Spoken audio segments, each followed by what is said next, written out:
জনাব তারেক জিয়া, আপনি স্পষ্ট করুন আপনার বিবেক এবং মুখ কোথায় বর্গা দেওয়া আছে? গত দীর্ঘ 17 বছর বিএনপি জামাতের অসংখ্য নেতা কর্মী গুম হয়েছে, খুন হয়েছে এই রাষ্ট্র ব্যবস্থা সংস্কারের জন্য।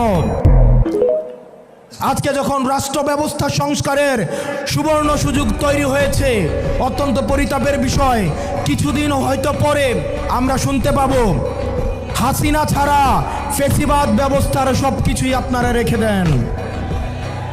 শুধু এই কথাটা হয়তো লজ্জায় তারা বলতে পারছে না। হাসিনা ব্যবস্থার বিচার ব্যবস্থা ভালো, হাসিনার পুলিশ ভালো, হাসিনার প্রশাসন ভালো, কেবলমাত্র হাসিনাই ভালো না। আজকে আপনারা হাসিনার সবকিছুকেই টিকিয়ে রাখতে চাচ্ছেন। এই তরুণ প্রজন্মের কাঠগড়ায়